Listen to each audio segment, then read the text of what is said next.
Di pinggiran kota yang jaraknya sekitar 2 jam dari pusat keramaian, berdiri sebuah pabrik tua yang sudah lama terbengkalai. Pabrik itu awalnya merupakan tempat produksi tekstil besar pada tahun 90-an, namun ditutup setelah kebakaran misterius yang menewaskan puluhan karyawan. Sejak saat itu, gedung besar dengan dinding kusam, kaca pecah, dan pintu berkarat itu hanya menjadi bangunan mati yang ditinggalkan begitu saja. Bagi warga sekitar, pabrik ini bukan sekadar bangunan kosong. Mereka menyebutnya sebagai tempat angker yang penuh cerita menyeramkan. Ada yang mengaku mendengar suara mesin berputar tengah malam, padahal listrik sudah lama diputus. Ada pula yang pernah melihat sosok bayangan pekerja dengan wajah hangus berjalan di lorong pabrik. Meski begitu, bertahun-tahun kemudian muncul sebuah perusahaan kecil yang membeli pabrik itu. Mereka ingin menghidupkan kembali mesin produksi dan membuka lapangan kerja baru. Pengumuman perekrutan pun ramai tersebar.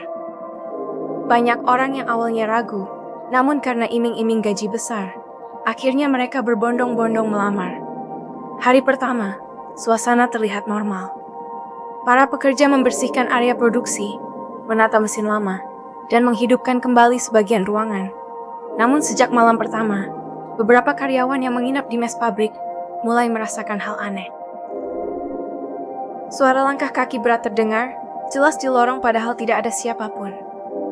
Salah satu pekerja bernama Dika bahkan bersumpah melihat bayangan hitam melintas di antara mesin yang sudah rusak. Manajemen menganggap semua itu hanya sugesti. Mereka terus memotivasi agar para pekerja tidak terpengaruh rumor. Namun desas-desus mulai menyebar. Dari mulut ke mulut terdengar kabar bahwa pabrik ini sebenarnya tidak pernah benar-benar ditinggalkan. Ada sesuatu yang tetap menghuni di dalamnya. Dan itu hanya awal dari teror panjang yang akan terjadi selama 7 hari berikutnya. Hari kedua di pabrik terasa lebih berat daripada sebelumnya. Sejumlah pekerja mulai mengeluh sakit kepala, mual, dan merasa tubuh mereka seperti kehilangan tenaga. Namun dokter perusahaan yang didatangkan tidak menemukan gejala aneh. Semua dianggap hanya kelelahan akibat pekerjaan awal yang cukup menguras tenaga. Namun, malam hari menjadi titik pertama munculnya teror nyata. Saat sebagian pekerja beristirahat di mes, terdengar suara mesin besar berputar dari ruang produksi. Padahal, tidak ada satupun yang menyalakan tombol listrik. Beberapa orang memberanikan diri untuk mengecek, termasuk Dika. Ketika mereka tiba di ruang produksi, semua mesin terlihat mati. Tidak ada tanda-tanda beroperasi. Tetapi lantai dipenuhi bercak oli yang sebelumnya tidak ada, seperti bekas mesin yang baru digunakan. Ketegangan meningkat ketika salah satu pekerja perempuan bernama Sari menjerit histeris. Ia mengaku melihat sosok lelaki dengan wajah hangus sedang duduk di atas mesin. Namun ketika semua orang menoleh, tidak ada apa-apa di sana. Meski begitu, bau daging terbakar tercium kuat di seluruh ruangan, membuat banyak orang muntah. Keesokan paginya, berita buruk datang. Seorang pekerja ditemukan meninggal di dalam kamar mandi mes. Tubuhnya penuh luka bakar, meski tidak ada api sedikit pun di sana. Semua orang panik. Sebagian langsung meminta untuk berhenti bekerja dan pulang. Tetapi manajemen perusahaan menutup kasus itu dengan cepat. Mereka mengatakan bahwa kematian pekerja disebabkan oleh kecelakaan pribadi, bukan karena hal gaib. Pernyataan itu jelas tidak menenangkan. Justru membuat suasana semakin tegang. Di malam ketiga, teror semakin nyata. Lampu pabrik sering padam sendiri. Pintu-pintu tertutup dengan suara keras. Dan suara tangisan perempuan terdengar di antara mesin. Sejumlah pekerja yang masih bertahan mulai yakin bahwa tempat ini benar-benar dihuni oleh arwah-arwah korban kebakaran puluhan tahun lalu. Dan teror itu sepertinya baru saja dimulai. Memasuki hari keempat, jumlah pekerja yang bertahan semakin berkurang. Sebagian besar sudah tidak sanggup menghadapi kejadian aneh yang terus menghantui. Namun masih ada yang tetap bertahan karena kebutuhan ekonomi dan rasa penasaran. Malam itu, hujan deras mengguyur kawasan pabrik. Petir menyambar berulang kali, membuat suasana semakin mencekam. Di dalam ruang produksi, hanya ada beberapa pekerja yang sedang lembur. Tiba-tiba, lampu padam total. Gelap gulita menyelimuti ruangan yang sangat luas itu. Dari kegelapan terdengar suara besi berjatuhan, seperti ada yang sedang membanting mesin tua. Ketika salah satu pekerja menyalakan senter, mereka terkejut melihat sosok-sosok hitam bergerak cepat di antara mesin. Tidak memiliki wajah, hanya bayangan gelap dengan tubuh gosong. Suara teriakan bergema, bercampur dengan tangisan dan tawa aneh. Para pekerja berlarian mencari jalan keluar. Namun teror tidak berhenti di situ. Sari, perempuan yang sebelumnya melihat sosok hangus, tiba-tiba tubuhnya terangkat ke udara di depan mata semua orang. Ia berteriak meminta tolong, sebelum akhirnya tubuhnya terhempas keras ke lantai. Ketika teman-temannya mendekat, wajah Sari sudah membiru. Matanya terbuka lebar tanpa berkedip. Ketakutan mencapai puncaknya. Beberapa pekerja memutuskan kabur dari pabrik malam itu juga. Tetapi saat mereka melewati gerbang utama, pintu baja yang berkarat menutup dengan sendirinya. Suara dentumannya begitu keras, seolah memberi pesan bahwa tidak ada seorang pun yang bisa keluar dengan mudah. Malam keempat berubah menjadi malam paling mencekam. Dan perlahan, para pekerja yang tersisa mulai menyadari bahwa mereka sedang terjebak di dalam perangkap mematikan yang tidak terlihat. Hari kelima suasana di pabrik semakin menegangkan. Dari puluhan pekerja yang awalnya direkrut, hanya tersisa belasan orang. Sisanya menghilang tanpa jejak atau ditemukan dalam kondisi mengenaskan. Tidak ada satupun pihak luar yang tahu apa yang sebenarnya terjadi di dalam. Beberapa pekerja yang tersisa mulai mencari tahu sejarah sebenarnya dari pabrik itu. Mereka menemukan dokumen lama di ruang arsip yang penuh debu.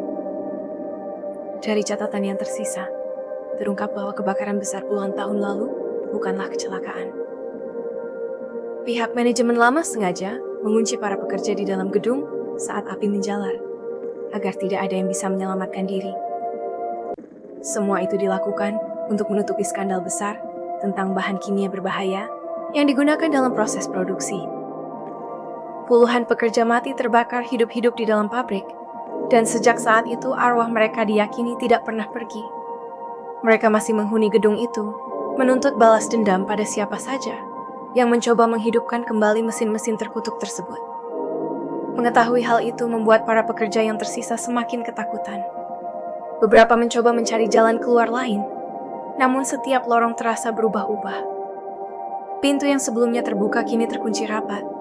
Jendela yang pecah tiba-tiba menutup sendiri. Seolah-olah pabrik itu hidup dan sengaja menjebak mereka. Malam ke-6 menjadi saksi bisu dari kengerian berikutnya. Suara jeritan terdengar dari salah satu ruangan produksi.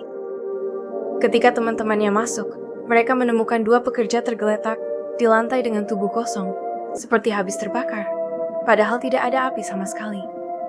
Bau hangus memenuhi udara, membuat yang lain muntah ketakutan. Kini mereka sadar, rahasia kelam pabrik sudah terbongkar. Namun harga yang harus dibayar semakin mahal, dan waktu mereka tinggal 1 malam lagi. Hari ke-7 tiba. Pagi itu, hanya tersisa segelintir pekerja yang masih hidup. Wajah mereka pucat, tubuh gemetar, dan mata memerah karena kurang tidur. Tidak ada lagi semangat bekerja. Yang tersisa hanyalah rasa takut dan keputusasaan. Mereka sadar bahwa sejak awal, semua yang terjadi sudah direncanakan oleh sesuatu yang tidak terlihat. Pabrik ini menuntut nyawa. Dan hari ke-7 adalah hari penentuan. Menjelang malam, teror terakhir pun dimulai. Lampu pabrik menyala sendiri, mesin-mesin tua bergerak tanpa sentuhan manusia. Suara sirene kebakaran berbunyi keras, seperti mengulang tragedi puluhan tahun lalu. Asap hitam memenuhi lorong, membuat penglihatan kabur dan napas sesak. Satu persatu pekerja menjerit ketakutan. Ada yang ditarik bayangan hitam ke dalam kegelapan, ada pula yang tubuhnya terbakar tanpa api. Jeritan mereka menggema hingga keluar gedung, namun tidak ada seorang pun di luar sana yang mendengar. Dika, salah satu pekerja yang sejak awal merasakan hal aneh, mencoba bertahan. Ia berlari menuju pintu utama dengan sisa tenaga terakhir. Ajaibnya, kali ini pintu baja yang selama ini terkunci perlahan terbuka. Namun ketika ia menoleh ke belakang, ia melihat teman-temannya satu persatu ditelan oleh api yang muncul entah dari mana. Suara tangisan dan tawa menyeramkan terdengar bersamaan. Dika berhasil keluar, berlari sejauh mungkin dari bangunan terkutuk itu. Saat ia menoleh terakhir kali, pabrik tua tersebut terlihat terbakar hebat, tetapi tidak ada asap yang membumbung ke langit. Api itu hanya berputar di dalam gedung, seolah menjadi ritual abadi yang tidak pernah berakhir. Sejak malam itu, tidak ada lagi kabar tentang para pekerja yang hilang. Hanya Dika yang selamat, namun ia pun tidak pernah lagi berbicara normal. Bibirnya terus bergumam kalimat yang sama berulang kali. 7 hari, 7 hari. Tidak ada yang bisa bertahan lebih dari 7 hari di pabrik itu.